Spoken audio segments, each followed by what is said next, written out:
Dus baas die stond me trainen in negen dat het dus vertellen moest. En nou, alle wie we wel aardig van slag geven.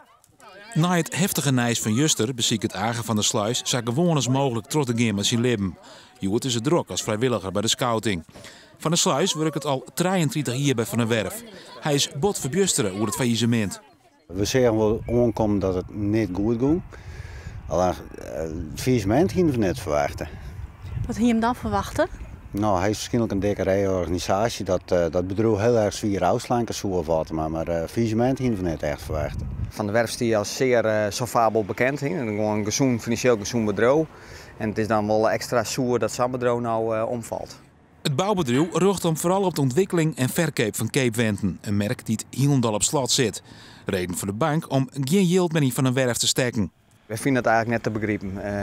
Het is in goede en in slechte tijden, zeggen wij dan altijd. Het is nou een slechte tijd en dan verwacht je van een bank dat die wat meer doet dan dat ze ervoor zorgen dat zij er in ieder geval financieel goed uitspringen. Want het is gewoon een feit dat Van der Werf meer bezittingen had dan schulden op dit moment. Ja, en dan vind ik dat zo'n bedrijf minimaal de kans krijgen moet van de bank om deze crisis te overleven. Het nijs komt het on in Sint-Niek. Het meer dan 100 jaar oude familiebedrijf is een begrip in het dorp. Er zijn een heel soort mensen van Sint-Niek die er altijd een werken hebben. Nog altijd een jongeren, maar wat oudere mensen. Het heeft een sociaal aspect van Sint-Niek. Het sponsort bij opdrachten, survivals.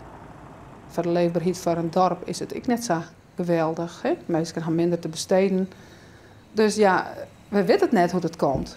Het faillissement zal na je weekend door de rechtbank uitsprutsen worden. Dan wordt er echt meer duidelijk hoe een mogelijke terugstart.